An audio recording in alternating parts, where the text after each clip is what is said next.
Baik, salam bagi kita semuanya. Ya, bagi Bapak Ibu juga yang sedang menyaksikan, mengikuti komini yang ada di rumah, saya ucapkan salam damai sejahtera bagi kita semuanya. Nah, malam hari ini kita melanjutkan kembali materi daripada kom seri 100 kita, yang mana judulnya adalah dari topik 140.3. 140.3 yaitu menemukan panggilan pelayanan. Itu untuk sesi yang pertama. Lalu nanti dilanjutkan dengan sesi yang kedua 140.4 dengan judul 9 Karunia Roh Kudus. Nah, baik, langsung saja kita akan mulai. Nah, yang pertama, menemukan panggilan pelayanan. Nah, saya percaya semua kita sudah membaca terlebih dahulu di rumah, mempelajarinya.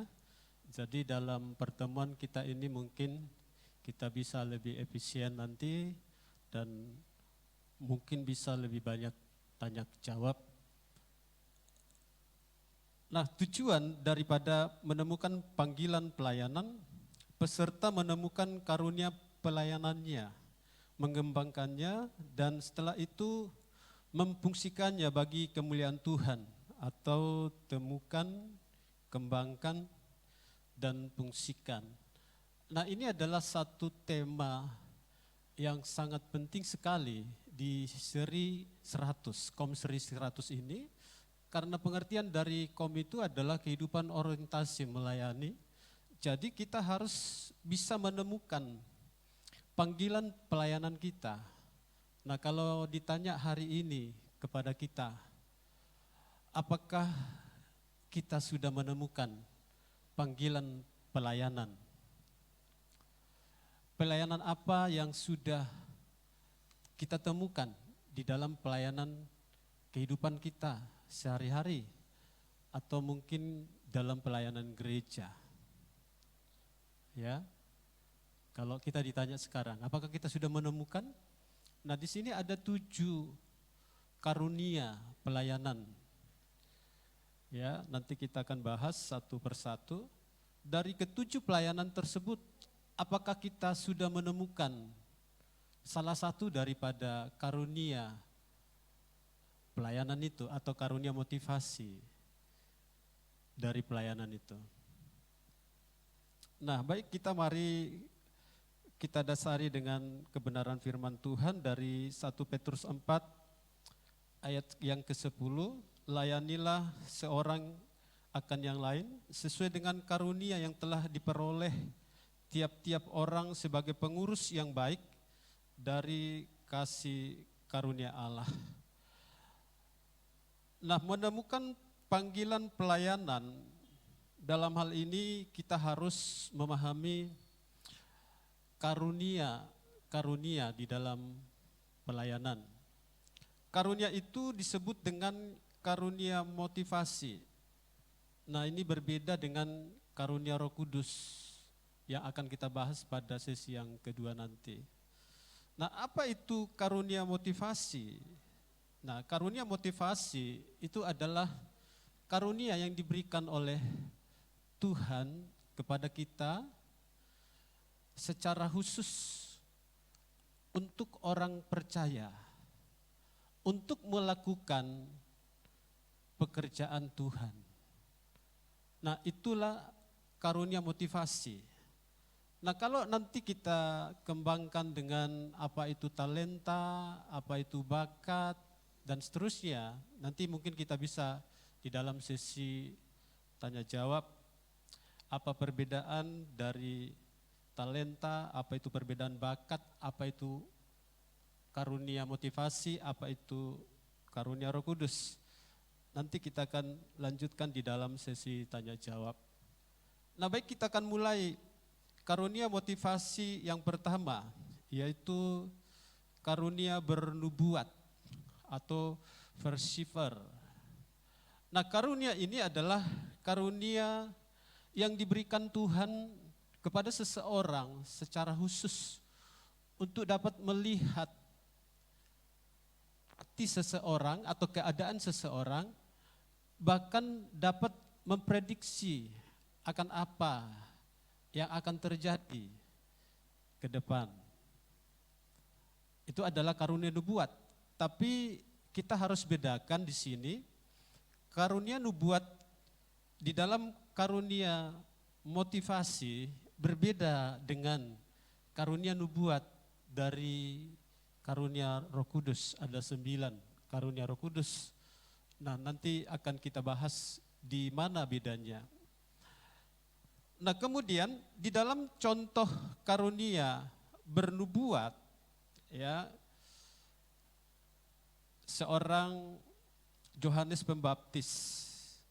Nah, karena pengertian atau pemahaman daripada karunia bernubuat adalah sesuatu yang Tuhan beritahu kepada seseorang untuk menyampaikan sesuatu yang akan terjadi ke depan, dan seseorang yang bisa melihat kepribadian daripada orang lain. Maka Yohanes Pembaptis, ya, kala itu ketika dia masih dalam kandungan ibunya Elizabeth dan bertemu dengan Maria, ibu daripada Yesus. Ketika mereka bertemu, maka kandungan, bayi yang ada dalam kandungan Elizabeth itu melonjak. Nah, bahwa karunia nubuat ini adalah karunia memang yang diberikan Allah secara khusus, bukan daripada manusia. Jadi dia semenjak dia ada dalam kandungan, ya, sudah diberikan Tuhan, dan setelah masa kanak-kanak itu akan terlihat dengan jelas. Nah, kalau di dalam perjanjian lama, maka karunia nubuat ini atau nubuat itu biasanya disebut dengan karunia kenabian. Tetapi dalam perjanjian baru, nabi itu tidak ada lagi. Ya, bahkan sekarang ini rasul juga tidak ada lagi. Tetapi bukan berarti bahwa sesuatu karunia nubuat itu tidak terjadi. Itu bisa terjadi juga di zaman sekarang ini. Kenapa? Karena karunia nubuat itu artinya juga bisa dihasilkan, ya dari rencana-rencana Tuhan yang Tuhan beritahu kepada hamba-hamba Tuhan. Ya, itu juga bisa terjadi. Nah, mari kita lihat ciri-ciri yang memiliki karunia motivasi, karunia nubuat. Yang pertama, pikirannya selalu hanya benar dan tidak salah atau tidak kompromi dengan dosa. Berkemauan keras atau ekstrim, ya, secara positif, dapat membedakan secara jelas peka dan tajam. Ingin yang dilayani itu bertobat, berbuat dan menjadi benar. Kata-katanya selalu tentang pertobatan. Senang mendramatisir sesuatu. Biasanya tidak mempunyai banyak teman, tetapi kalau tingkat pertumbuhan rohaninya sudah dewasa, biasanya enak diajak berteman, berani bayar harga, dan kata-katanya selalu jujur. Nah, ini ciri-ciri daripada seseorang yang dikaruniai dengan karunia bernubuat. Nah, kalau kita mari introspeksi diri kita masing-masing, apakah kita ada di sana? Ya. Lalu kemudian kelemahan dari orang yang memiliki karunia bernubuat, ya, sangat mudah menghakimi orang karena dianggap bahwa segala sesuatunya itu benar. Jadi kalau ada seseorang yang tidak melakukan kebenaran, maka dia langsung salahkan, ya. Suka lupa memuji, ya. Kurang bisa bertoleransi, bergumul dengan masalah gambar diri, ya. Terkadang dia terlalu banyak menyalahkan diri, introspeksi diri, sehingga terkadang dia juga bisa menuduh dirinya sendiri kalau ketika dia lemah, ketika dia tidak melakukan apa yang menjadi kehendak Tuhan. Nah, kebaikan dari orang yang memiliki karunia bernubuat, ya pertama tidak kompromi dengan dosa, ya itu adalah sesuatu yang bagus, ya. Berani bayar harga untuk Tuhan, selalu mengabarkan kabar keselamatan atau tentang bertobatan. Cara mengembangkan orang yang memiliki karunia bernubuat, maka perlu dikembangkan untuk mengerti hati Bapa dan supaya tidak selalu ya menuduh diri sendiri, ya, supaya mengampuni diri sendiri, lalu melakukan pemulihan gambar diri, belajar bersikap sabar terhadap orang lain dan mengerti perasaan orang lain. Lalu haruslah bersikap rendah hati, jangan mudah menilai orang atau jangan mudah menghakimi orang lain. Nah, kalau ini bisa direfleksikan, dilakukan kepada karunia bernubuat tadi, maka kelemahan-kelemahan tadi itu bisa disempurnakan menjadi seorang yang memiliki karunia motivasi bernubuat yang handal. Itulah karunia bernubuat. Nah, kalau di dalam satu pekerjaan, ya sesungguhnya seseorang yang memiliki karunia bernubuat ini cocok menjadi seorang pemimpin, ya, karena segala sesuatunya harus beres, harus benar. Jadi bisa mengarahkan orang lain supaya melakukan kebenaran.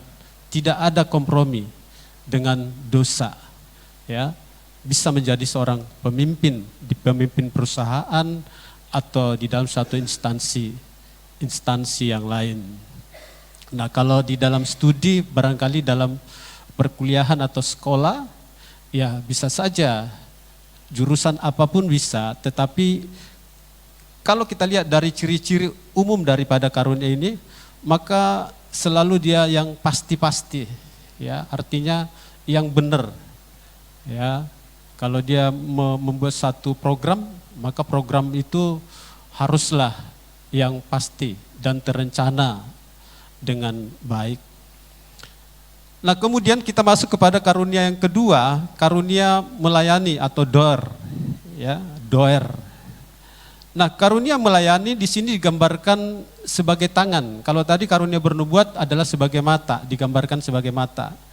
Nah, karunia melayani adalah karunia yang diberikan oleh Tuhan kepada seseorang untuk selalu melakukan tugas yang sudah diberikan kepada dia dan selalu bertanggung jawab akan apa yang sudah diberikan kepada seseorang yang memiliki karunia ini.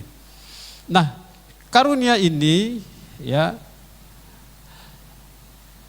adalah karunia yang dimiliki sesungguhnya setiap orang percaya, ya, karena orang yang memiliki karunia melayani, 60% dari jemaat sudah punya, ya. Kalau kita lihat di dalam buku halaman 171, maka contoh dari karunia melayani ini adalah seorang Marta.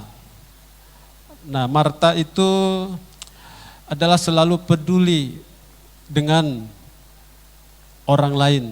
Maka ada karunia motivasi untuk melayani di dalam dirinya. Nah, kalau kita lihat di dalam kitab Lukas pasal 10 itu ayat 38 sampai 42, saudara, ketika Yesus bersama rombongan singgah di rumah daripada Marta, maka Marta langsung tahu bahwa Yesus itu lelah, Yesus itu capek, haus, lapar di perjalanan, maka langsung dia berikan makan, dia berikan minum. Jadi dia layani Yesus. Jadi dia mengerti keadaan orang lain. Nah, ciri-ciri daripada orang memiliki karunia melayani, nah ini senang melayani orang di rumahnya, sehingga orang yang dilayani menjadi betah tinggal di rumahnya. Ya, sangat peka terhadap orang lain. Ya, contohnya tadi Marta, senang melakukan sesuatu dengan tangan, tidak suka duduk-duduk untuk membuat rancangan-rancangan melalui senang beres-beres, ya. Menyatakan sesuatu dengan benda bukan dengan kata-kata, jadi langsung praktek. Selalu memikirkan kebutuhan orang lain, sehingga cenderung lupa kebutuhan pribadinya. Ya, sama seperti Marta, dia lupa mendengarkan suara Tuhan, gara-gara dia sibuk untuk melayani kebutuhan Yesus. Tidak suka memimpin, lebih suka mendapat tugas. Ya. Tidak banyak berbicara, tetapi senang membantu, dan dalam mengerjakannya tanpa beban, ya, dilakukannya dengan senang hati, ya. Itulah ciri-ciri daripada karunia melayani. Tetapi ada kelemahan dari karunia melayani ini. Kalau seseorang memiliki karunia ini, nah dia suka mengkritik orang lain, tidak mau membantu, ya. Ketika itu Marta, ya, memberitahukannya kepada Yesus karena Maria itu tidak ikut membantu dia, jadi disampaikannya kepada Yesus, ya. Sehingga gampang kehilangan prioritas, sulit menjadi pemimpin karena merasa tidak enak atau sulit dilayani, ya, lebih suka melayani.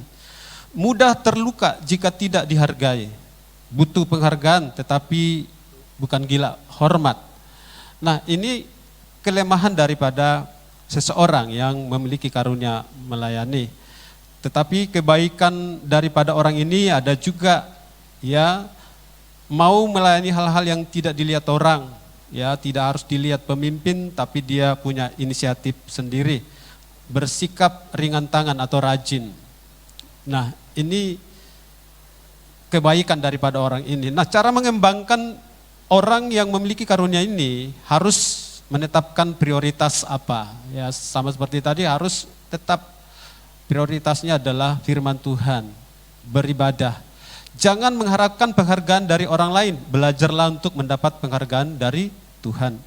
Belajar percaya pada orang lain, ya, dalam mendelegasikan sesuatu dan berbagai tugas dengan orang lain. Jangan kita ambil semua tugas itu, tetapi harus juga, ya, mendelegasikannya kepada orang lain supaya berbagi. Nah, ini karunia melayani. Ya, kita lanjut karunia mengajar. Nah, karunia mengajar itu berbeda dengan karunia pengajar di dalam 5 jawatan. Jadi karunia itu ada secara umum dibagi atas 3 sesungguhnya. Yang pertama karunia dasar atau karunia motivasi. Yang kedua itu adalah karunia Roh Kudus, yang ketiga adalah karunia jawatan atau 5 jawatan dalam gereja.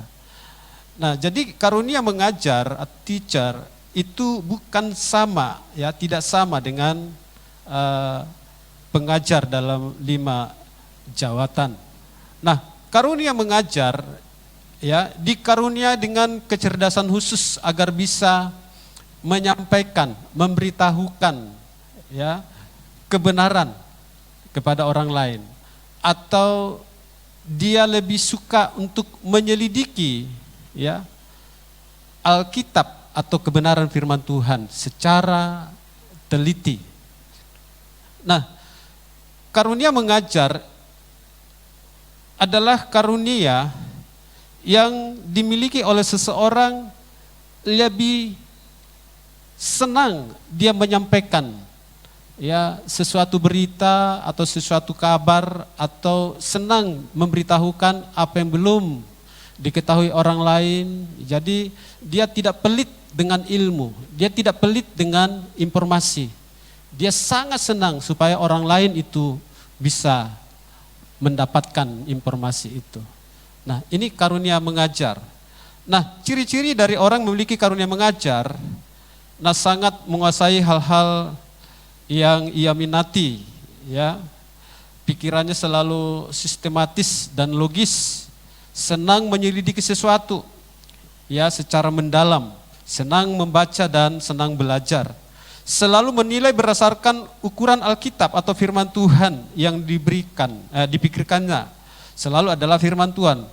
Persiapannya jauh-jauh hari, punya catatan yang rapi, sangat teliti dalam kebenaran, terbuka terhadap kebenaran yang baru, kemudian senang mengajarkan satu topik berkali-kali, ya, tidak merasa bosan.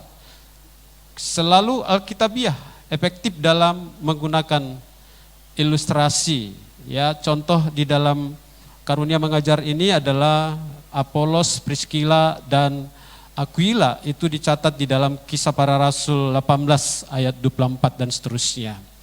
Nah, kelemahan daripada orang yang memiliki karunia mengajar, lupa terhadap hal-hal yang praktis. Ya, jadi dia suka bercerita, suka menyampaikan sesuatu. Jadi sampai hal-hal yang praktis itu terlupakan. Jadi dia tidak senang dengan hal-hal yang praktek. Ya. Lamban dalam menerima pendapat orang lain dan dalam mengambil keputusan. Kenapa? Karena dia menganggap bahwa informasi yang diberitahukannya itu adalah yang paling baik, yang paling benar. Cenderung sombong karena pengetahuannya, ya. Cenderung legilasi, ya. Kemudian doktrin, harus begini, harus begitu, ya. Mudah tertarik pada kebenaran baru, tetapi sering tidak punya sasaran. Nah, kemudian itu kelemahannya, ya. Kebaikan orang yang memiliki karunia mengajar, nah punya standar yang benar dan pasti, yaitu apa? Firman Tuhan. Punya pengertian yang benar tentang firman Tuhan. Bila ditambah dengan karunia menasihati akan menjadi pengajar yang baik. Nah, orang yang memiliki karunia ini kalau dikembangkan dengan benar, ya, lebih belajar lagi, ya, untuk mengambil keputusan cepat, terutama pada saat-saat dibutuhkan. Belajar untuk menyampaikan apa yang dipelajari kepada orang lain, belajar untuk dapat menerapkan secara praktis, ya, tidak bertele-tele atau tidak kaku. Nah, karunia mengajar, ya, tentunya kalau di dalam pekerjaan, ya, ini guru lah ini, ya. Lebih cocoknya menjadi seorang guru, ya. Lalu kalau menjadi seorang guru atau pengajar, ya, kalau di dalam satu, ya, pertemuan-pertemuan, maka dia adalah speaker, ya, penyampai, ya, satu penjelasan dalam satu topik, ya, speaker. Nah, kemudian kalau sekolah-sekolah pendukungnya, ya, bisa saja sekolah tingkat, ya, kalau SMA, SMK dan lain-lain, atau di perguruan tinggi bisa saja jurusan apa saja, tetapi setelah nanti, ya, tamat atau selesai belajarnya, maka dia harus fokuskan, ya, untuk menyampaikan teori itu kepada orang lain. Jadi kalau dia misalnya teknik mesin, maka dia kuasai materinya, maka diberitahukan, diinformasikan. Jadi kalau dalam prakteknya mungkin kurang, tetapi dalam hal menyampaikan materi, penjelasannya dia lebih senang. Nah, itu adalah karunia mengajar. Yang keempat, karunia menasehati, ya.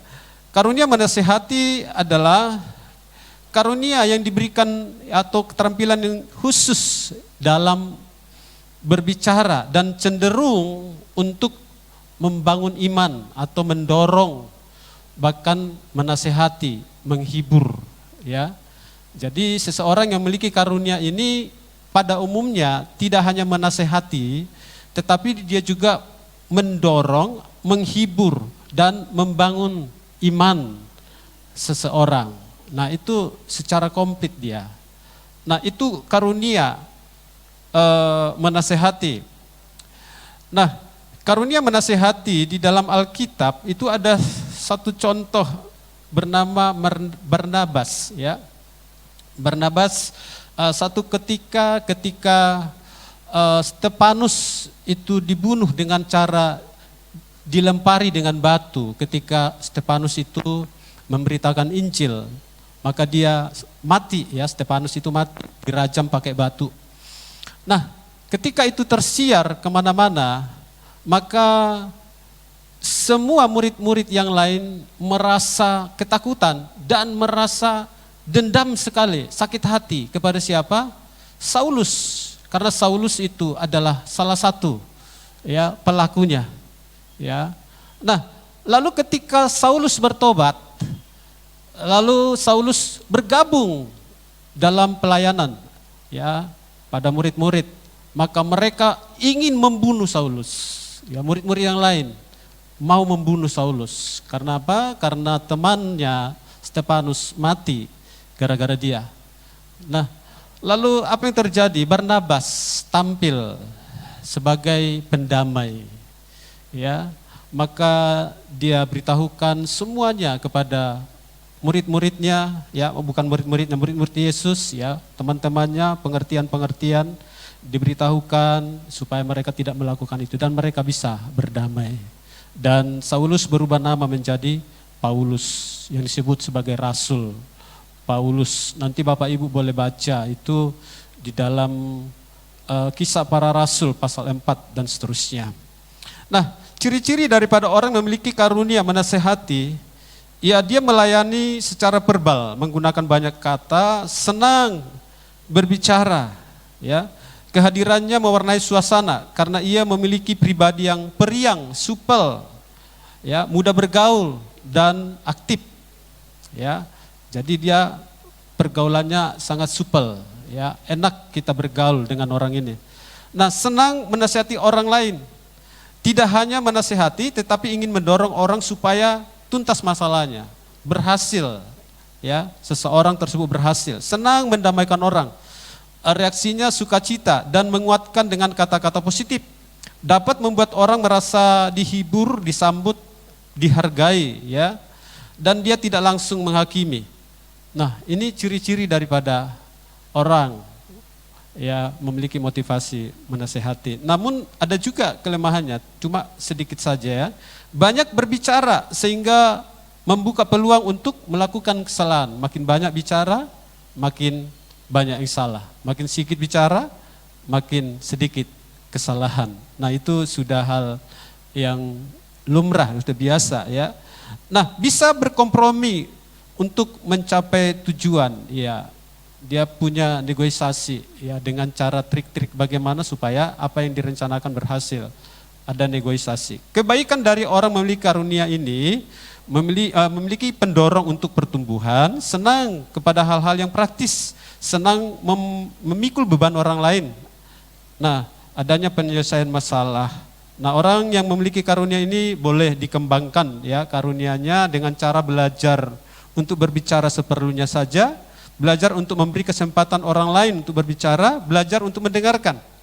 Jangan merasa diri paling tahu, tetapi memiliki hati yang selalu mau belajar dari orang lain. Nah, ini adalah karunia menasehati. Nah, ini sangat-sangat diperlukan di dalam gereja, ya. Di dalam gereja, kalau seorang pemimpin itu punya kesalahan, maka harusnya ada yang mendamaikan supaya konflik itu tidak makin luas atau tidak makin runcing. Nah, harusnya ini ada ya di gereja untuk mendamaikan antara pihak yang bermasalah. Nah, kemudian kita masuk kepada karunia yang berikut, karunia memberi, giver, ya. Karunia memberi atau giver atau membagi-bagikan, yaitu karunia-karunia tadi itu ada di dalam kitab Roma 12 ya, ayat 6 sampai 8. Nah, untuk karunia giver atau memberi itu ada di Roma 12 ayat 8 bagian B-nya.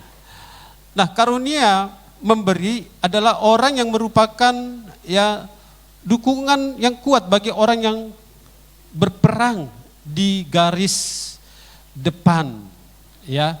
Artinya karunia memberi itu artinya bukan hanya ya katakan memberi secara materi ya, tetapi secara pengertiannya adalah secara luas ya. Nah, karunia memberi adalah karunia yang paling jarang diakui oleh pemiliknya. Karena apa? Karena punya prinsip ya, tangan kiri tidak boleh tahu apa yang diberikan oleh tangan kanan. Nah, di dalam Alkitab itu ada banyak ya tokoh-tokoh yang memiliki karunia memberi. Salah satu contoh adalah Sakeus ya di dalam Lukas 19 ayat 8. Nah, ketika Sakeus bertemu dengan Yesus, Maka dia katakan begini, ya, Tuhan, setengah dari milikku akan kuberikan kepada orang miskin, dan sekiranya ada sesuatu yang kuperas dari seseorang akan kukembalikan 4 kali lipat.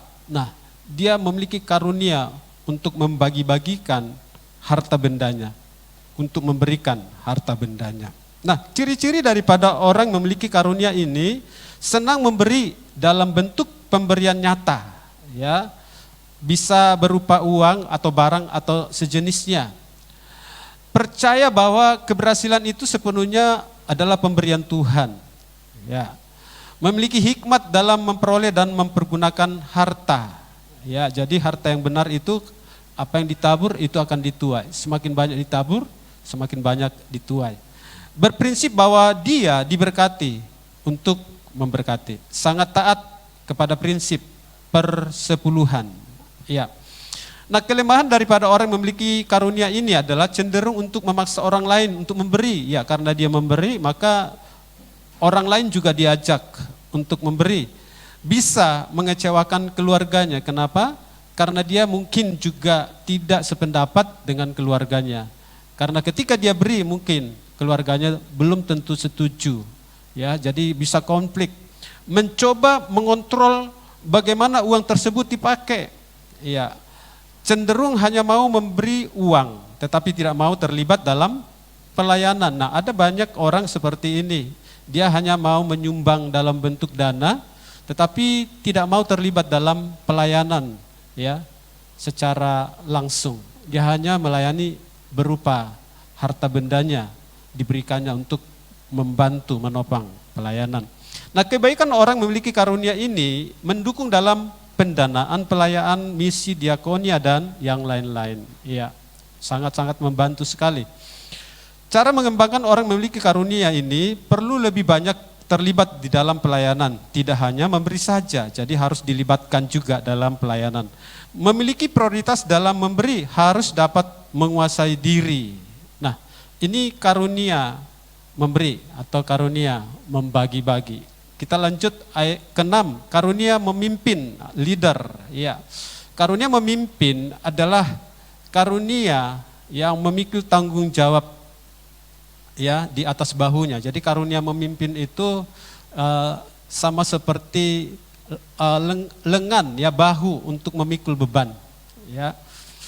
Nah, orang-orang yang memiliki karunia ini di dalam Alkitab itu banyak, ya, ada Yusuf, ada Nehemia, ada Daud, ada Deborah. Nah, mereka itu adalah tokoh-tokoh di dalam kepemimpinan, ya, pada zamannya.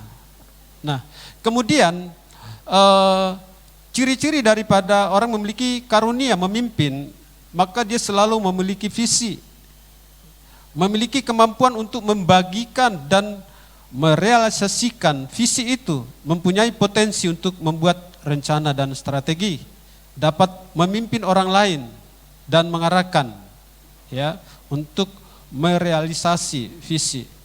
Senang pada tantangan atau sesuatu yang baru, paling sering mendapat kritikan, mampu melihat secara menyeluruh dan menjelaskan segala sesuatunya. Tidak suka melakukan pekerjaan sendiri, tetapi melibatkan orang banyak. Ya, itu karunia memimpin. Ya, mari kita cek diri kita masing-masing, di mana kita yang bisa menyentuh dengan ciri-ciri tadi. Nah, kemudian kelemahan orang yang memiliki karunia memimpin, ya, suka kecewa kalau orang lain tidak mempunyai visi yang sama dengan dia. Ya, suka mempertaruhkan visi dengan menutup diri terhadap pendapat orang lain. Mudah memanfaatkan orang lain untuk memenuhi ambisinya. Mudah mengorbankan diri sendiri atau keluarga untuk visi yang dia terima. Cenderung untuk mengambil alih tugas atau tanggung jawab.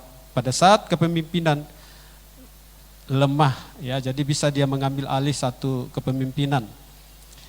Kebaikan orang memiliki karunia memimpin, maka mampu mengatur, membangun, memotivasi orang lain untuk bekerja, untuk merealisasi suatu visi. Ya, memiliki semangat yang luar biasa, penuh gairah, ya, untuk mencapai target atau tujuan. Mampu membuat perencanaan, menggerakkan mendelegasikan, mengarahkan dan mengawasi orang yang dipimpinnya, berani membuat perubahan untuk hal positif dan mewujudkan hasil. Nah, cara untuk mengembangkan seseorang memiliki karunia ini, hendaklah dia harus lebih lagi belajar dengan komunikasi yang baik setiap visi yang diperolehnya.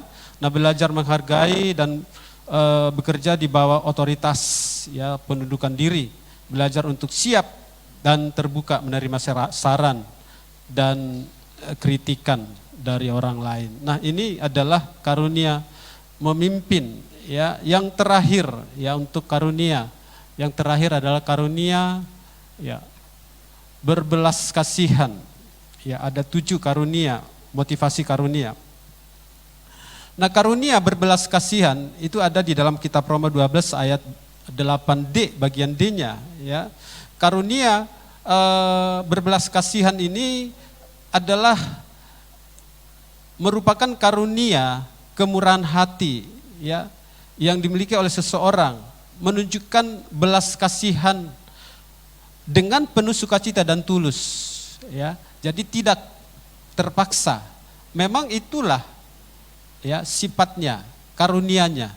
Dia selalu berbelas kasihan kepada orang yang katakanlah bermasalah, ya, katakan punya kelemahan atau punya masalah atau orang yang lemah, dia selalu memiliki belas kasihan. Jadi dia tidak bisa mengabaikan orang-orang yang lemah. Nah, contohnya adalah orang Samaria yang baik hati.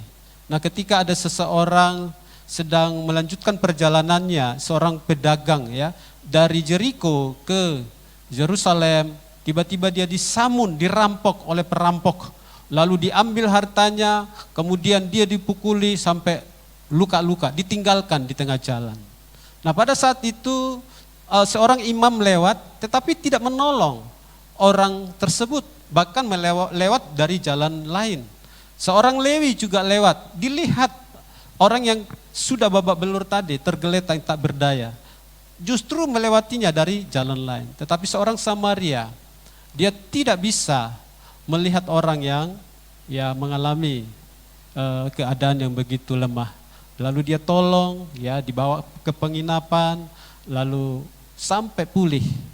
Nah, ini adalah seorang yang memiliki karunia belas kasihan. Nah, apa ciri-ciri daripada orang yang memiliki karunia berbelas kasihan? Sanggup memperhatikan, menyatakan kasih secara luar biasa, ya, lebih dari yang lain, punya perasaan yang tulus, halus dan tajam. Kemudian punya hati yang lembut, tahu kebutuhan orang lain, akan kasih sayang, tidak memiliki kekurangan orang lain, ya, tidak melihat kekurangan orang lain atau bisa melihat hal-hal yang positif dari orang lain. Jadi sifatnya dia selalu menolong, suka membela orang yang lemah, mudah merespon gerak tubuh dan mimik orang, cenderung berhati-hati dalam berbicara, tidak mau menyakiti orang lain. Menaruh perhatian besar kepada orang yang terluka, cepat ingin menolong dan merawat sampai sembuh. Senang kalau bisa memberi perhatian, senang memberikan miliknya yang terbaik untuk orang lain. Ingin melenyapkan stres orang dan memberikan rasa aman, dapat dipercaya, menjadi juru damai, ya. Kemudian punya prinsip segala sesuatu pasti beres kalau kita menerapkan kasih. Jadi dia kasih yang lebih prioritas di dalam kehidupannya. Nah, kelemahan daripada orang memiliki karunia ini, sulit mengambil keputusan karena punya banyak pertimbangan-pertimbangan yang subjektif, cenderung kompromi, dapat atau sering disalah mengertikan orang lain, ya, khususnya lawan jenis, ya. Mudah sakit hati karena selalu memakai perasaan, mudah tertipu karena dia punya belas kasihan, padahal orang lain belum tentu, ya, apa yang diucapkan, apa yang dialaminya belum tentu seperti itu. Nah, kebaikan untuk orang yang memiliki berbelas kasihan dapat diandalkan oleh orang lain, membuat anggota gereja merasa diperhatikan. Dan untuk mengembangkannya, belajar untuk tidak selalu mengandalkan perasaan, ya, tetapi belajar untuk bersikap tegas. Belajar untuk menempatkan diri dalam memberikan perhatian. Maka kalau ini dipoles, ya, maka dia menjadi seorang memiliki karunia berbelas kasihan yang sangat bagus, ya sangat handal di tengah-tengah pelayanan, ya di tengah-tengah gereja. Nah, inilah karunia motivasi, ya karunia motivasi ada 7 di dalam pelayanan. Nah, pelayanan yang dimaksud bukan hanya pelayanan di tengah gereja, tetapi pelayanan pengertiannya adalah secara luas, ya, secara luas. Nah, baik, lalu kemudian nanti terakhir, ya, kalau ditanya, dan ini memang harus ditanya sebenarnya, ya,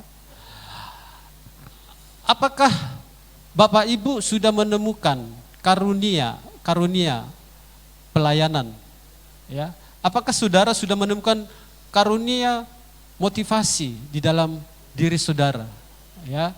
Ingat tadi ini bukan karunia dari Roh Kudus, tetapi karunia motivasi, ya. Karunia motivasi adalah benih ilahi yang diberikan kepada seseorang itu semenjak dia dalam kandungan. Tetapi kalau karunia Roh Kudus itu adalah karunia yang diberikan langsung oleh Roh Kudus itu tanpa perantara.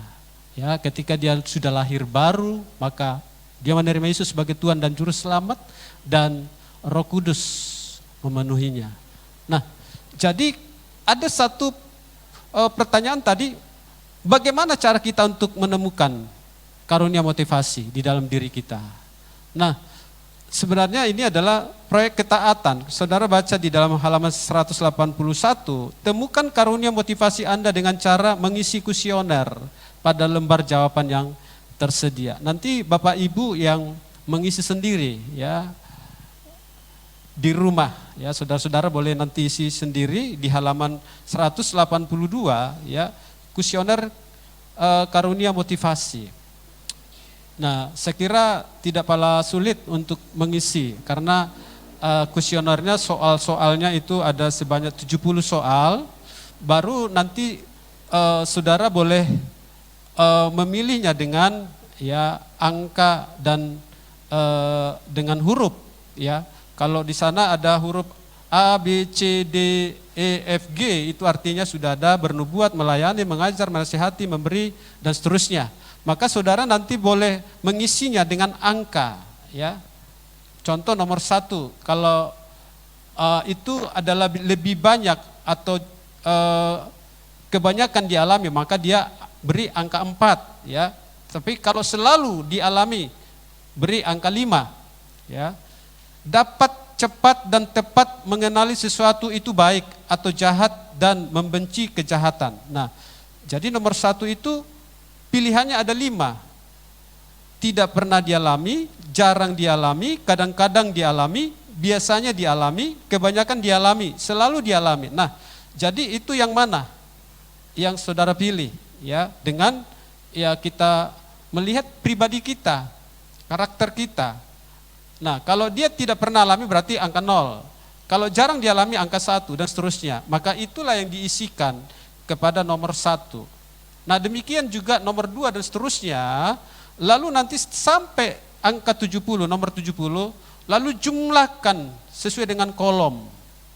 Ya, kolom yang ada pada kuesioner itu, maka jumlahkan.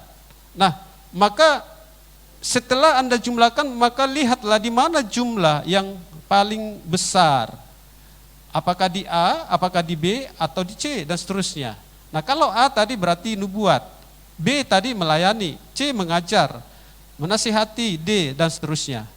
Nah, tetapi ini adalah merupakan satu, katakanlah, cara kita secara praktis untuk menemukan karunia. Tetapi itu belum tentu, ya, merupakan satu yang pasti dalam hidup kita, karena ini merupakan suatu teori. Dalam praktek, ya, dalam prakteknya, ya, kita belum lakukan.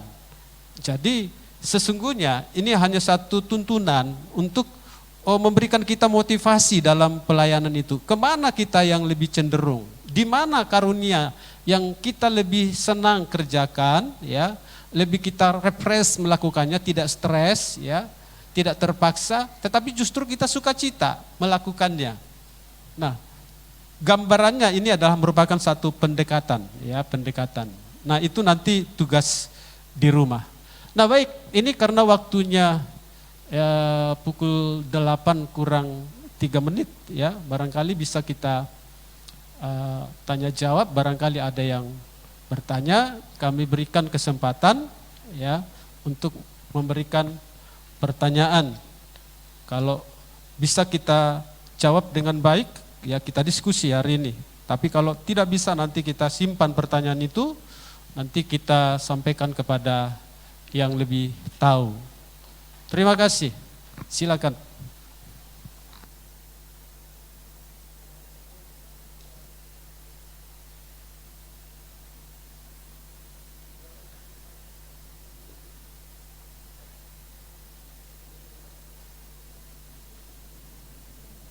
Ya, silakan sesi pertama pertanyaan, ya, sambil dijalankan snacknya.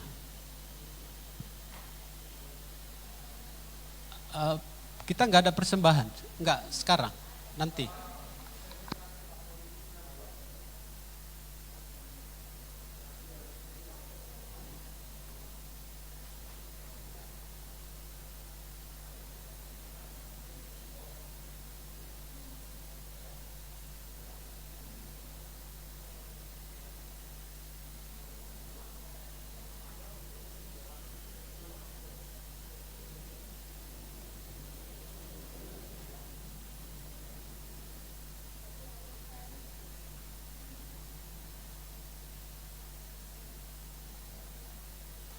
Nggak ada pertanyaan?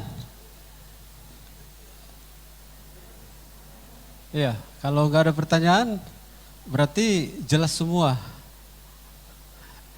Ya, kasih mic-nya Pak Don. Mic.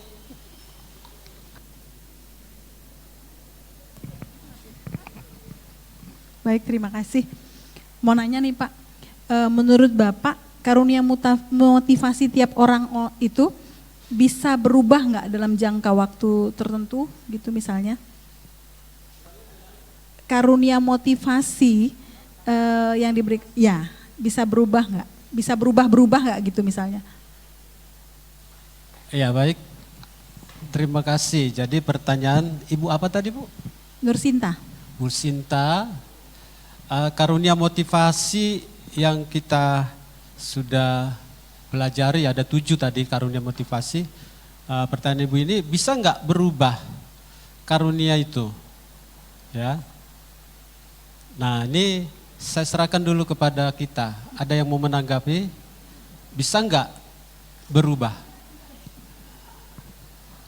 Ada yang mau menanggapi? Enggak ada. Oke, baik. Saya coba untuk menjawab. Nah, yang pertama, setiap kita, setiap orang percaya diberikan minimal 1 karunia motivasi. Tidak pernah orang atau orang yang sudah percaya tidak memiliki karunia motivasi. Minimal 1. Ya, jadi tidak pernah 0. Nah, kemudian seseorang memiliki karunia motivasi bisa lebih dari 1, bisa 2, bisa 3, tetapi tidak bisa semua karunia motivasi dimiliki oleh 1 orang, atau 7 karunia motivasi tadi dimiliki oleh hanya 1 orang. Karena apa? Karena kita ini adalah anggota tubuh Kristus. Jadi saling melengkapi. Artinya kita tidak bisa hidup hanya 1 orang sendiri. Ya, jadi makanya karunia itu diberikan ke setiap orang percaya. Nah, jadi pertanyaannya, bisa nggak berubah karunia yang sudah diberikan tadi kepada kita? Nah, jawaban saya, sebenarnya karunia itu tetap tidak berubah. Tetapi terkadang kita yang tidak mengembangkannya, tidak mengaplikasikannya, sehingga karunia itu tadi menjadi dingin. Ya, makanya tujuan kita adalah untuk temukan, kembangkan, fungsikan. Ya. Jadi saya katakan tidak bisa berubah. Karunia itu sudah diberikan. Ya. Allah sudah memberikan benih. Ya, karunia itu semenjak kita ada dalam kandungan ibu kita. Nah, jadi dia tidak berubah, tinggal lagi kita mengembangkannya, memfungsikannya dalam kehidupan kita sehari-hari. Jadi kalau kita tidak kembangkan, ya dia diam, dingin, jadi tidak berjalan sebagaimana mestinya. Nah, itu jawaban saya. Bagaimana, Bu? Ada lagi pertanyaan yang lain?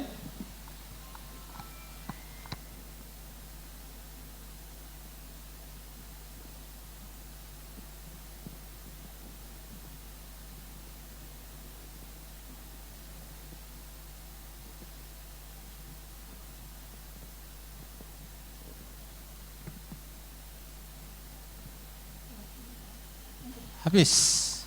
Ditanya aja biar saya pun belajar juga, kita sama-sama belajar. Jadi banyak kita berdiskusi, semakin banyak informasi yang kita dapat. Belum tentu saya bisa jawab, tetapi Bapak Ibu bisa jawab. Jadi share. Kalau dari rumah mungkin bisa di kolom chat dibuat pertanyaan. Ya.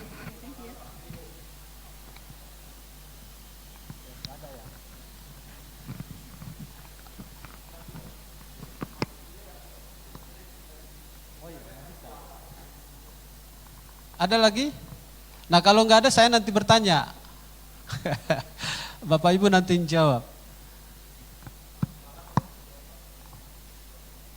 Jam berapa lagi kita mulai, Pak? Terakhir 7 menit. Ini belum bisa untuk yang kedua. Udah mulai ya, oke. Nah,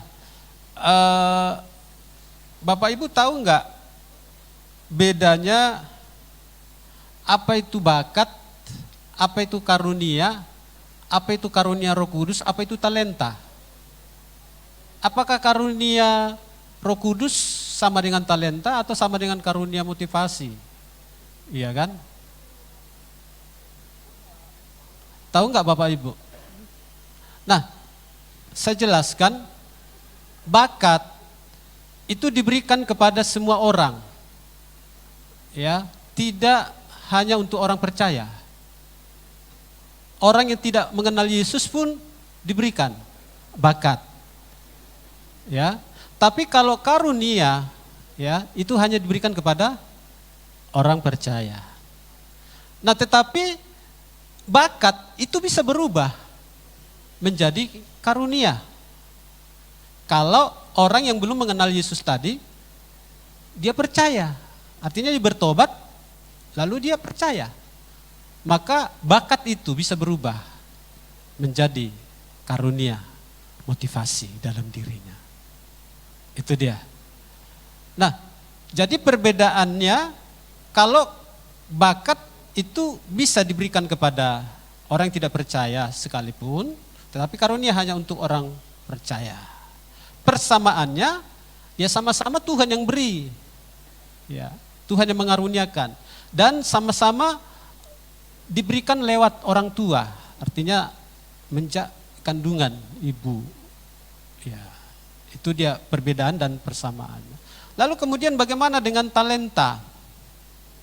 Apakah juga karunia atau bakat atau karunia Roh Kudus? Nah, Bapak Ibu kan pernah baca itu di dalam kitab Lukas pasal 10 tentang hal kerajaan Allah seumpama seorang yang bepergian lalu meninggalkan ada 5 talenta, ada 2 talenta, ada 1 talenta.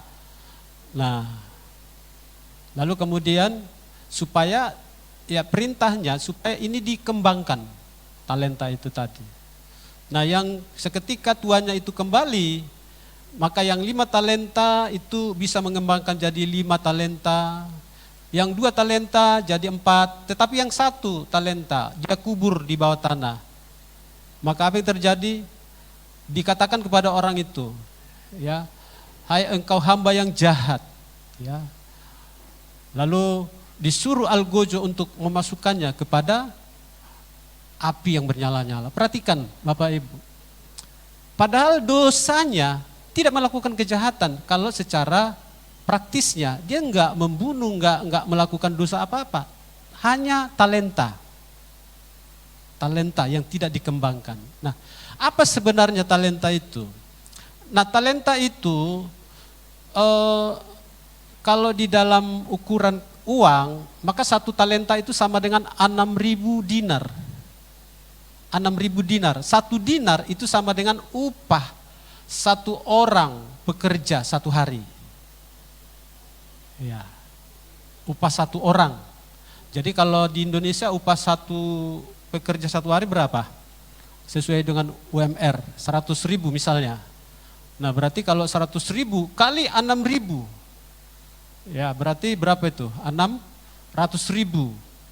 600.000 lah satu talenta, kalau dirupiahkan. Nah jadi artinya talenta itu adalah modal. Ya, kemampuan berupa modal yang diberikan kepada manusia itu untuk dikembangkan. Iya, untuk dikembangkan. Oke, itulah talenta, modal utama, modal dasar yang diberikan kepada manusia untuk dikembangkan. Itu talenta. Jadi ada kemampuan untuk mengolah ya modal utama tadi untuk dapat dikembangkan. Jadi kalau karunia Roh Kudus ya adalah karunia yang diberikan oleh Roh Kudus itu sendiri langsung tanpa ada perantara. Ya, kalau karunia motivasi tadi lewat orang tua. Oke, ada lagi kira-kira mau tanya? Kalau nggak ada biar kita lanjut, biar cepat kita pulang. Yuk, kita lanjutkan dengan topik yang kedua. Jadi nanti Bapak Ibu proyek ketaatan tadi, nah silakan nanti Bapak Ibu boleh isi, ya kerjakan di rumah. Nah sebenarnya kalau komi itu sebenarnya setiap pertemuan ada PR, ada tugas, nanti minggu depannya dikumpul. Iya. Kalau kami dulu selalu itu dikumpul PR-nya. Ya itu tadi salah satu tugas yang harus Bapak Ibu kerjakan di rumah nanti ya supaya tahu di mana sebenarnya karunia motivasi kita dalam pelayanan. Baik, kita masuk kepada sesi yang kedua, 9 karunia Roh Kudus. Ya, halaman 187. Sudah kita lihat halaman 187. Nah, tujuan memperkenalkan karunia-karunia Roh Kudus dan mendorong peserta untuk merindukannya. Nah, ini tujuannya. Jadi kita belajar ini ya supaya setiap kita yang sudah belajar selalu ada kerinduan untuk Roh Kudus. Amin. Ya, Roh Kudus itu sudah pernah dibahas, sudah pernah dipelajari. Jadi enggak usah lagi kita ulang tentang apa itu pengertian Roh Kudus. Nah, kemudian dari 1 Korintus 14 ayat yang pertama bagian A, kejarlah kasih itu dan usahakanlah dirimu memperoleh karunia roh. Nah, ada 9 karunia daripada Roh Kudus. Yang pertama adalah perkataan hikmat. Apa itu perkataan hikmat? Perkataan hikmat adalah kemampuan istimewa untuk mengetahui pikiran Roh Kudus sehingga memiliki wawasan dan mengetahui cara pemecahan terbaik sehubungan dengan sebuah situasi atau masalah. Nah, jadi hikmat itu adalah merupakan kemampuan yang istimewa yang diberikan oleh Roh Kudus kepada seseorang sehingga orang itu dapat mengatasi masalah yang dihadapinya dan dia memiliki wawasan yang luas. Itulah hikmat. Nah, di dalam Alkitab ada banyak contoh orang-orang atau tokoh-tokoh yang memiliki hikmat, ya. Contoh Raja Salomo, ya, itu dicatat di dalam 1 Raja-Raja pasal 3, ya, ayat 16 sampai seterusnya, ayat 18. Nah, dikisahkan di sana satu kali ada 2 orang wanita yang sama-sama belum lama waktu, hanya berkisar beda 3 hari melahirkan di satu rumah. Lalu salah satu daripada bayi ini, bayi wanita tadi mati. Maka ibunya, mamanya itu pindahkan kepada wanita lain. Lalu pagi hari dilihatnya anaknya, bayinya itu mati. Maka dia protes. Maka diadukanlah kepada raja, namanya Raja Salomo. Lalu apa yang diberikan oleh Raja Salomo sebagai solusi? Karena dua-dua saling mengaku bahwa itu bayinya, ya. Kau yang menukarkan waktu aku tidur, bukan kaunya. Nah, jadi terjadi pertentangan pada waktu itu. Dan waktu itu Raja Salomo dipenuhi dengan hikmat. Maka dia suruh algojonya ambil pedang yang tajam, potong kepala bayi itu bagi 2. Yang sebelah kasih kepada wanita yang sana, yang sebelah lagi kasih wanita yang sana. Maka ketika itu diinstruksikan, ketika algojonya mau memotong, maka ada satu wanita menjerit, ya, jangan Tuan, biarlah kau berikan bayi itu sama dia, asal jangan engkau bunuh dia. Nah, maka seketika itu, maka Raja Salomo mendapat hikmat bahwa wanita atau perempuan yang melahirkan bayi itu, yang hidup adalah wanita itu. Maka diberikanlah bayi itu kepada wanita itu, dan selesai masalahnya. Nah, itulah hikmat. Jadi ada sesuatu yang istimewa yang dimiliki oleh seseorang itu untuk mengatasi suatu masalah, ya. Sehingga masalah itu dapat terselesaikan. Nah, banyak lagi contoh sebenarnya, ya. Kalau di Perjanjian Baru itu ketika Yesus, ya, diperhadapkan dengan perempuan berzinah, ya, ada di dalam Yohanes 8 ayat 1 sampai 11. Pada waktu itu orang-orang banyak, ya, menangkap seorang penzinah tertangkap basah, maka dihadapkan kepada Yesus, ya, mau kami apa ini, ya, menurut hukum Musa maka wanita itu harus mati, dirajam, dilempari batu. Nah, tetapi Yesus tertunduk, dia nulis garis di tanah, lalu dia katakan, siapakah di antara kamu yang tidak berdosa, biarlah ia yang melempar batu pertama sekali. Tetapi tidak ada, satu demi satu mereka pergi dan tidak ada yang melempar batu. Nah, itu hikmat, ya, yang dimiliki oleh Yesus pada waktu itu. Nah, kemudian yang kedua, karunia Roh Kudus yang kedua adalah perkataan pengetahuan atau disebut marifat. Apa artinya? Artinya adalah kemampuan istimewa untuk menyerap pengetahuan Allah sehingga dapat mengetahui dan mengungkapkan hal-hal yang terselubung, ya. Jadi ada pengetahuan yang luar biasa. Nah, jadi kalau dikatakan karunia Roh Kudus itu adalah perbuatan-perbuatan yang supranatural, beda dengan karunia motivasi. Ya. Karunia motivasi itu adalah benih ilahi yang diberikan kepada kita yang akan ditumbuhkan, ya. Tetapi kalau karunia di dalam karunia Roh Kudus ini adalah satu perbuatan yang supranatural. Setiap karunia itu adalah ada di sana kuasa, ada mujizat. Nah, contoh di dalam perkataan marifat, ya, saya ada lihat di dalam kitab Raja-Raja pasal 5 ayat 25, ada seorang nabi namanya Nabi Elisa. Ya. Dia dapat mengungkapkan kebohongan dari hambanya yang namanya Gehazi. Ya.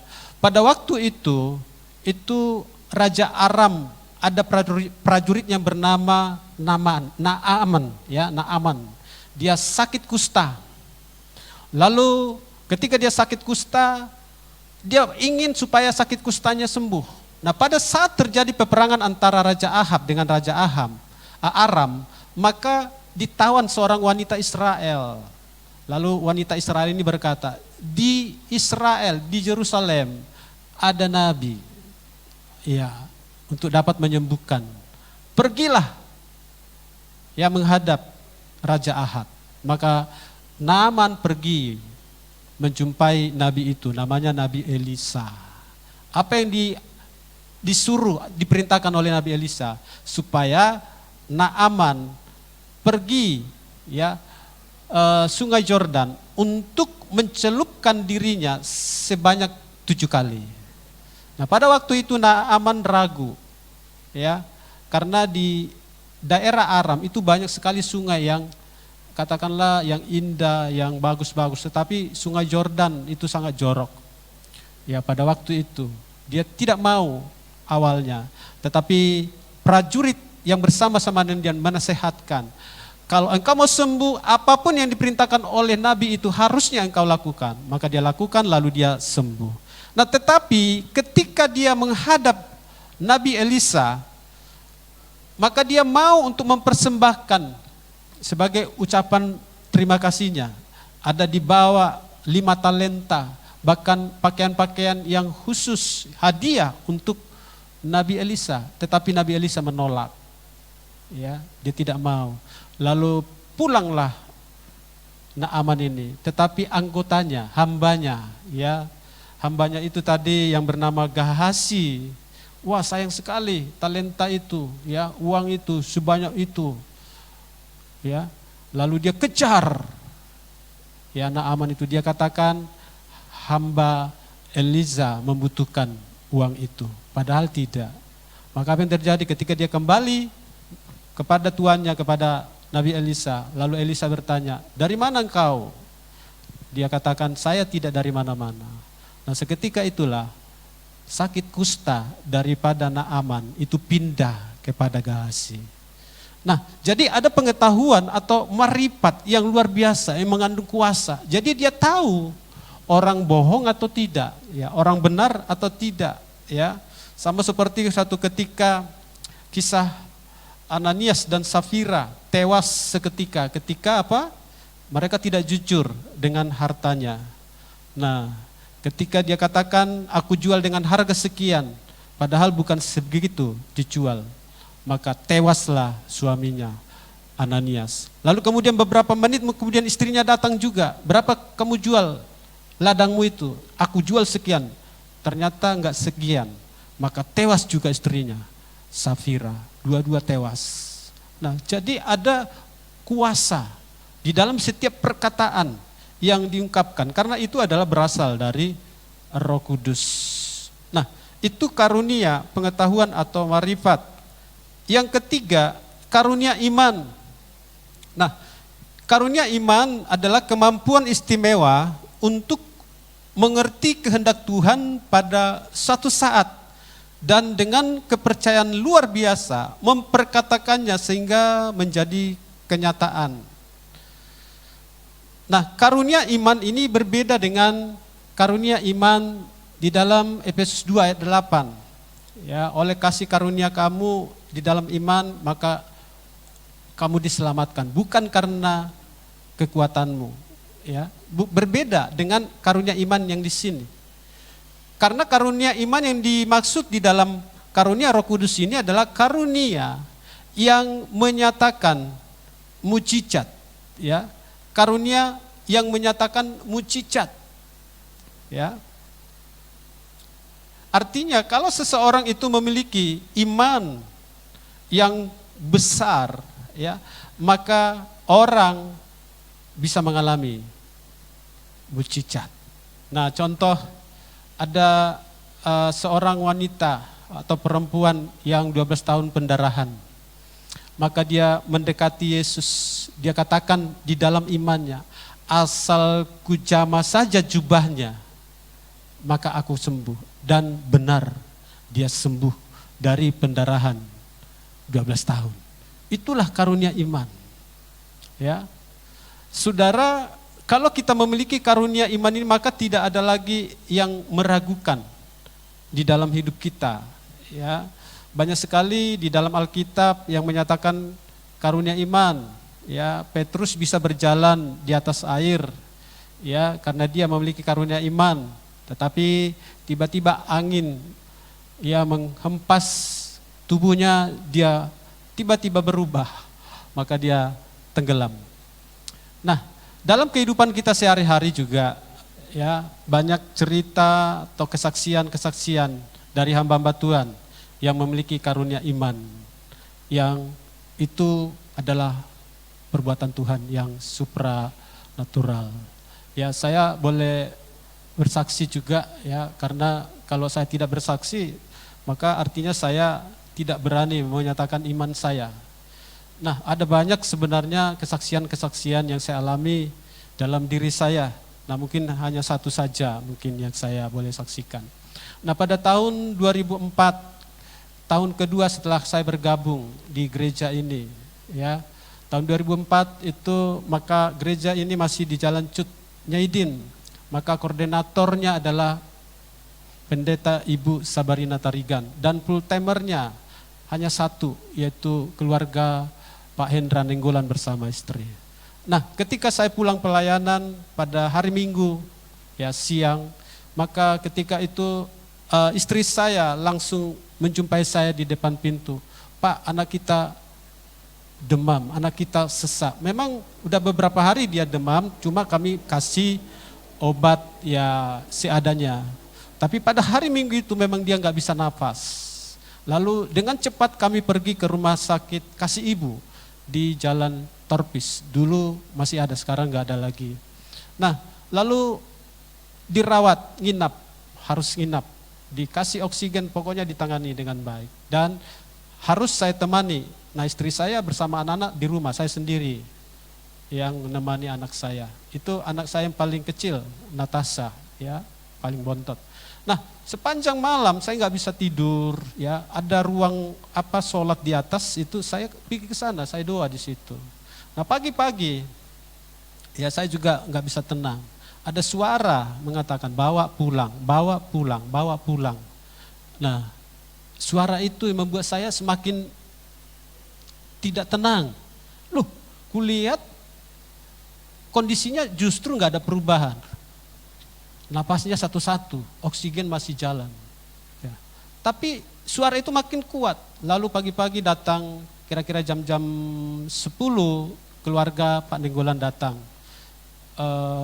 Melihat kami. Nah, lalu saya cerita, Pak, saya nggak bisa tenang di sini. Ada suara mengatakan bawa pulang anakmu, bawa pulang anakmu. Lalu Bapak itu meneguhkan iman saya. Iya Pak, saya setuju, saya dukung Pak, bawa aja pulang. Wah, itu membuat saya semakin bergelora. Nah, waktu itu teman-teman dari istri saya, dari guru-guru SMP 2 berkunjung, ya, ke rumah sakit itu. Lalu mereka tanya keadaannya hari Seninnya itu, ya, hari Seninnya. Lalu saya bilang sama istri saya, kita harus bawa pulang. Lalu ketika mereka dengar, lalu ada salah satu seorang guru, Ito saya, Borusida Butar, mengatakan, Ito, dia nangis menyampaikannya. Jangan menyesali Ito, kalau pindah rumah sakit, iyalah, bawalah ke rumah sakit yang lain, mungkin penanganannya nggak bagus di sini. Tapi kalau dibawa pulang, siapa yang menangani? Main saya kayak gini, katanya. Dia nangis sampaikan, tidak itu, saya harus bawa pulang. Nah, mereka coba lepaskan oksigennya, justru kedip-kedip matanya, makin gak karu-karuan. Tapi saya harus katakan bawa pulang.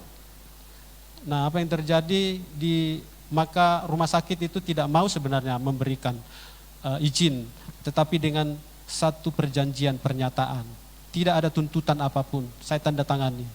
Kami berangkat pulang, singkat cerita sampai di rumah makin parah. Kami bentangkan tikar, keluarga Pak Nenggolan ikut bersama kami.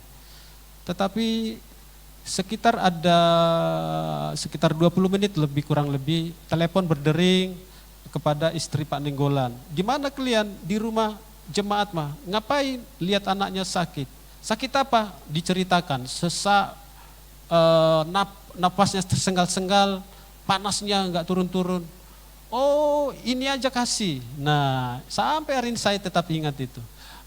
Beli kencur, parut kencurnya, airnya campur dengan madu, dikasih minum, lalu ampasnya lulurkan ke badannya, katanya.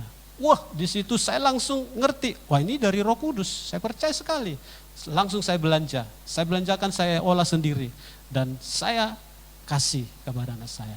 Tetapi bukan langsung, ya, tidak langsung seperti makan cabai pedas. Tunggu prosesnya sampai setengah jam kurang lebih. Tiba-tiba, maaf, dia kotoran, ya, kotorannya hitam-hitam, ya. Lalu setelah dia buang air besar, maka napasnya lega dan panasnya turun luar biasa. Nah, ada banyak sebenarnya karunia-karunia iman yang diberikan kepada setiap kita, asal kita benar-benar, tetapi jangan coba-coba. Kalau ragu jangan coba-coba, fatal. Ya, harus benar-benar percaya. Nah, itulah karunia iman. Jadi mengandung kuasa, mengandung mujizat, ya. Yang keempat, karunia kesembuhan.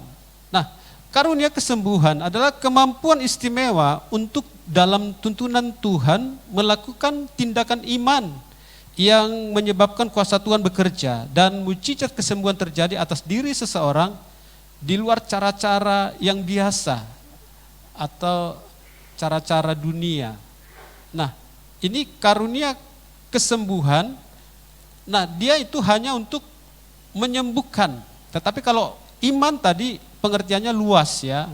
Ya, seperti pernah ada kesaksian dari hamba Tuhan, ketika cuaca mendung, dia bisa doa supaya hujan itu dihalau dan gak terjadi hujan. Nah, luas pengertian iman. Nah, tapi karunia kesembuhan adalah karunia kesembuhan dari kerasukan roh jahat, dari sakit penyakit, ya, dan lain-lain, ya, orang yang mengalami sakit. Nah, jadi karunia ini ada di banyak, ya, tokoh-tokoh di dalam Alkitab, ya. Contoh Rasul Paulus di dalam Kisah Para Rasul 14 ayat 8 sampai 10, ya, dia menyembuhkan seorang yang sakit lumpuh ketika dia mau masuk ke bait Allah. Nah, ada seorang sakit lumpuh di depan, ya, gerbang daripada bait Allah itu.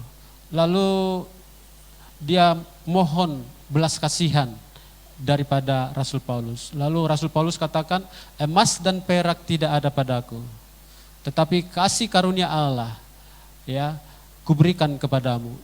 Jadilah sembuh, dan dia sembuh. Nah, itu adalah contoh kesembuhan, karunia kesembuhan yang dimiliki oleh rasul-rasul. Nah, semua orang, ya, semua orang percaya, ya, semua orang percaya, ya, bisa mengalami karunia ini. Asal kita mendoakan orang itu dengan benar, karena orang benar, ya, bila yakin didoakan sangat besar kuasanya.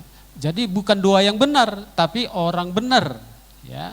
Jadi kalau hidupnya benar, ya, maka setiap doa yang disampaikan besar kuasanya, ya.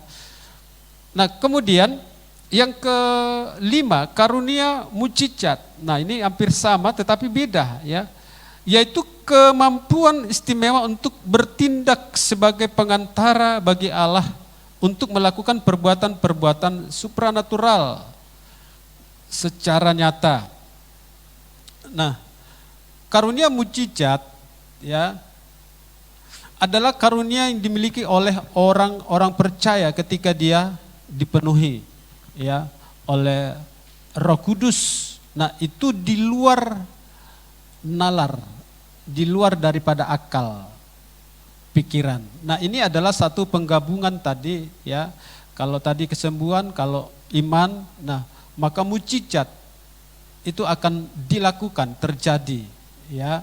Maka di dalam Kisah Para Rasul 1 kan ayat 8, kamu akan menerima kuasa kalau Roh Kudus turun ke atas kamu dan kamu akan menjadi saksiku di Yerusalem, Yudea, Samaria sampai ke ujung-ujung bumi. Jadi artinya ketika Roh Kudus itu ya ada pada kita, maka kita diberikan power, kuasa, dunamos.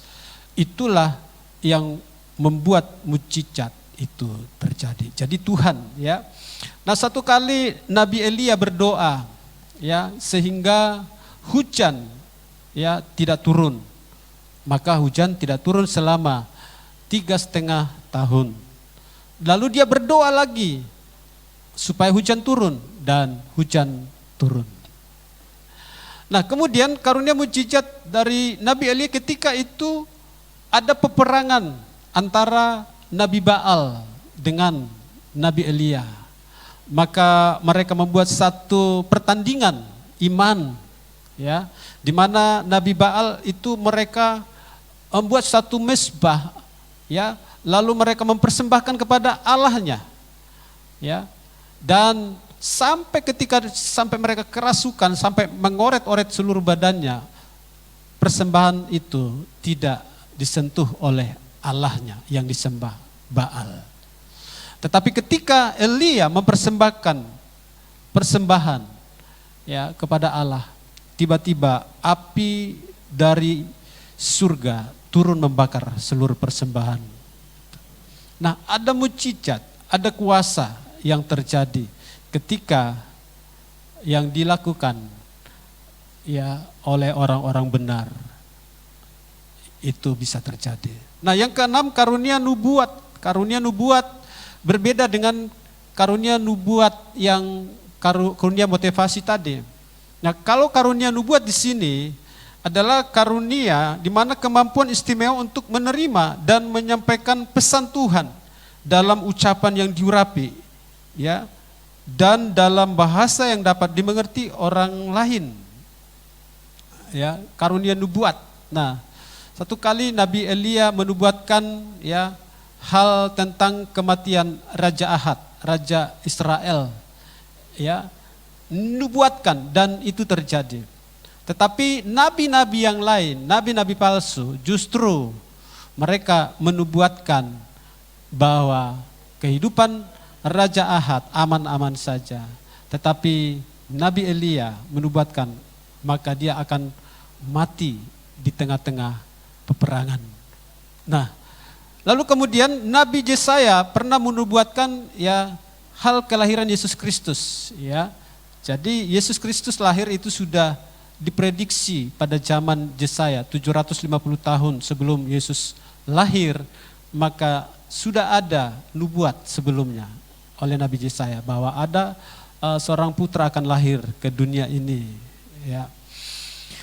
Nah, kemudian seorang bernama Agabus menubuatkan hal kelaparan akan melanda dunia. Maka ketika itu rasul-rasul itu mereka bersiap-siap ya untuk menyimpan, menabung, lalu setiap apapun yang mereka tabung untuk persiapan hal akan kelaparan terjadi.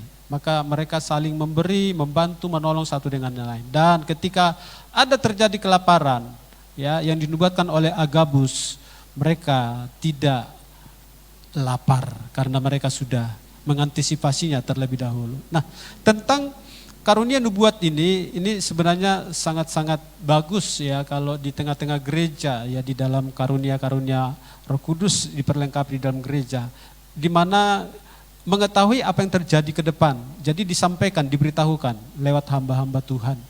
Ya. Jadi sehingga kita bisa antisipasi ya segala sesuatu yang tidak baik.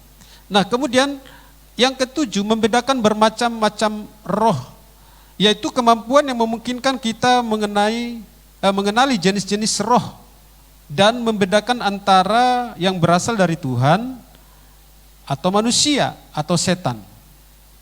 Nah, karunia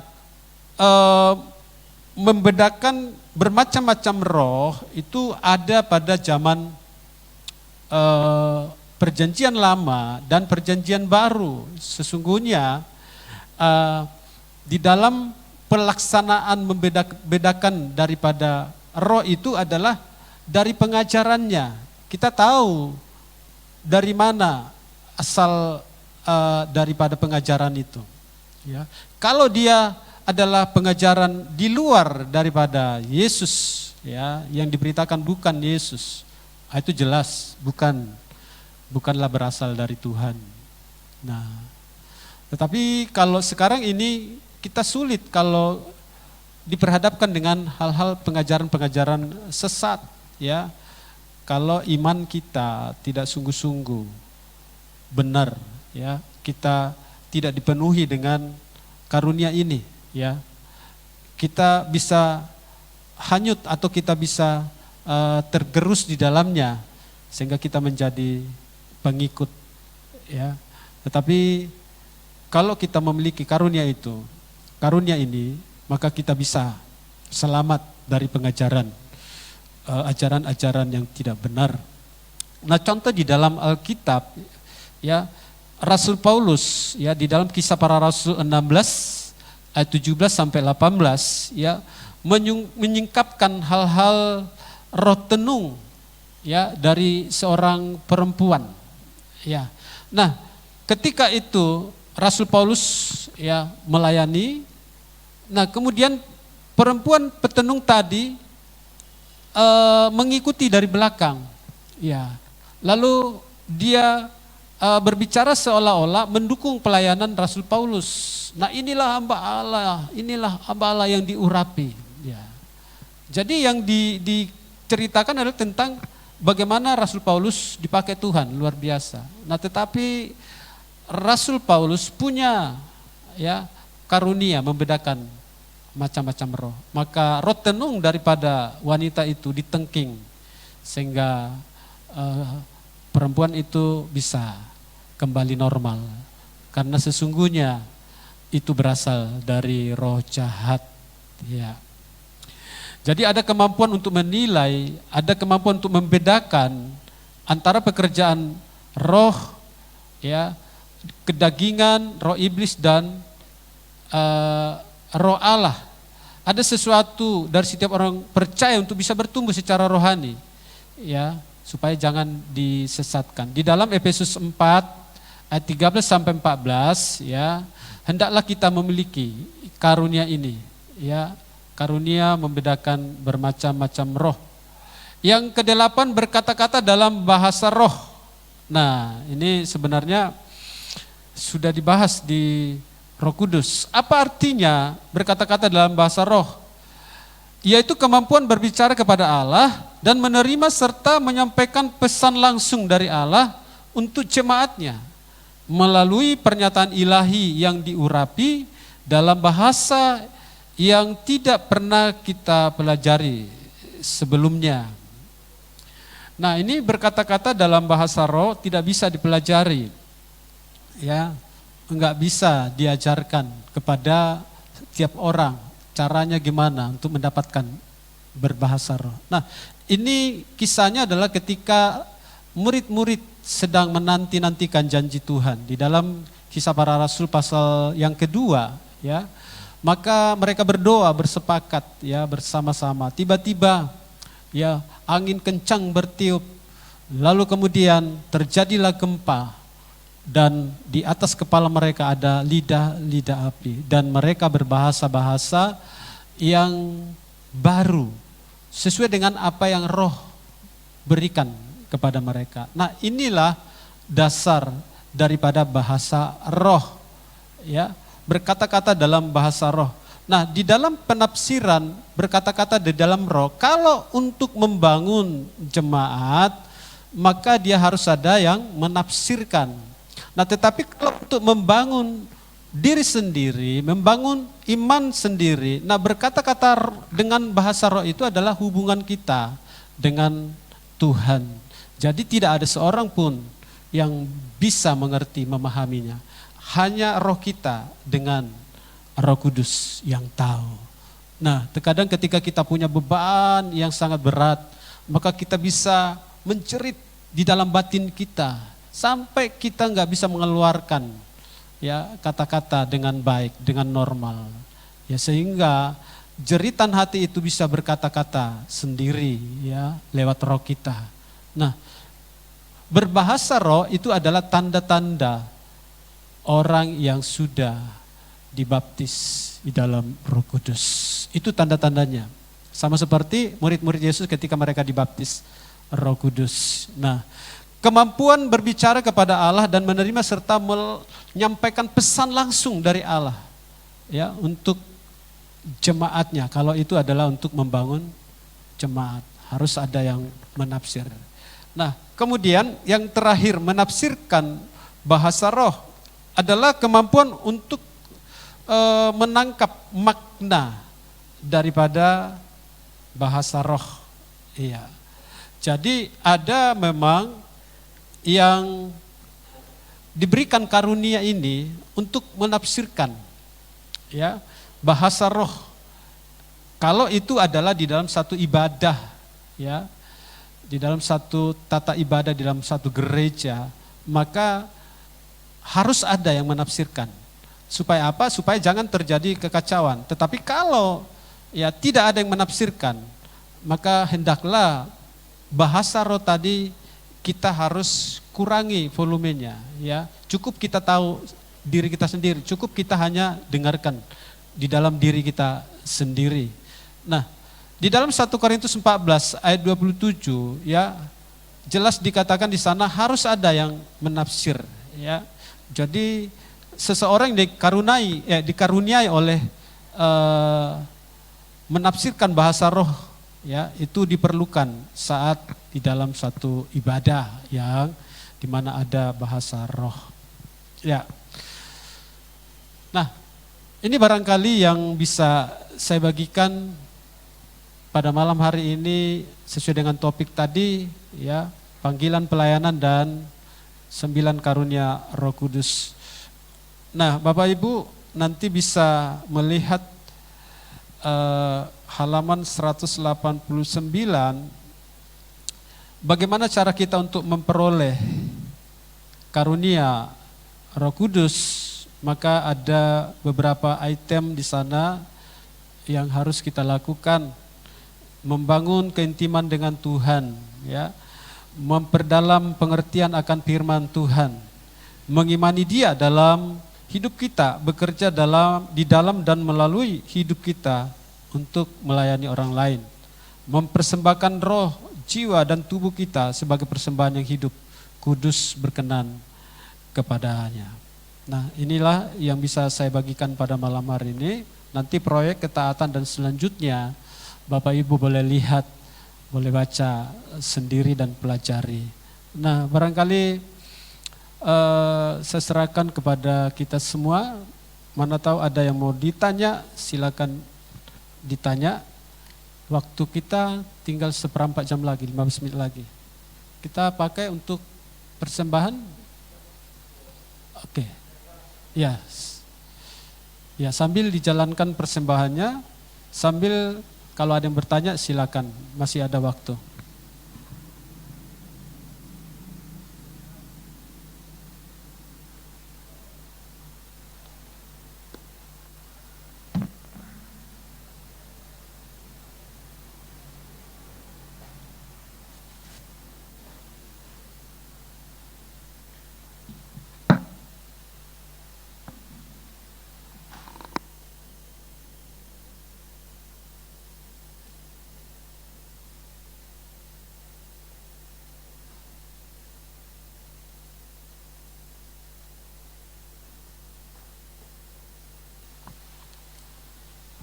Gimana?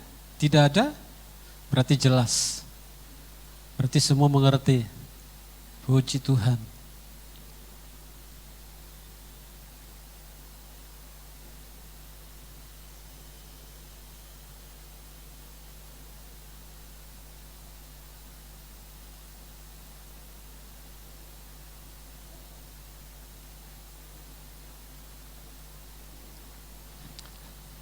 Nah, ini saja barangkali yang bisa saya sampaikan pada pengajaran kita pada malam hari ini. Ya, kita tutup dengan doa. Kita berdoa. Bapa, terima kasih, kami mengucap syukur buat malam hari ini Tuhan, di tengah-tengah pelajaran kami KOM seri 100 dengan topik panggilan pelayanan dan 9 karunia Roh Kudus. Apa yang kami sudah pelajari pada malam hari ini, biarlah itu membuka wawasan kami, menolong kami untuk kami boleh semakin mencintai Tuhan, semakin kami boleh melibatkan diri kami untuk melayani Tuhan ketika Tuhan izinkan kami hidup sampai hari ini. Berkati setiap kami yang hadir pada saat malam hari ini. Biarlah Engkau membuka seluruh bencana hati kami untuk kami boleh belajar tunduk akan kebenaran firman Tuhan malam hari ini. Terima kasih Tuhan, sebentar kami akan pulang dari tempat ini. Lindungi perjalanan kami pulang ke rumah kami masing-masing, dan jam-jam istirahat kami serahkan ke dalam tangan pengasihan Tuhan. Esok pagi segarkan tubuh jiwa roh kami untuk kami boleh melakukan seluruh aktivitas kami. Terima kasih Tuhan, kami rindu untuk menerima berkat yang daripada Tuhan. Mari arahkan hatimu, tadakan batanganmu, terima berkat yang daripada Allah. Biarlah berkat dan anugerah yang besar dari kasih Allah Bapa di surga, cinta, kasih karunia dari Yesus Kristus lewat pengorbanannya untuk menebus setiap dosa dan pelanggaran kita, dan kuasa dari Roh Kudus itu yang menuntun, mengajar kita, memberkati setiap perjalanan kehidupan kita hari ini, esok, selama-lamanya. Setiap kita yang sudah diberkati dengan isi pengajaran kita malam hari, bersama-sama kita katakan amin. Amin. Tuhan Yesus memberkati. Salam.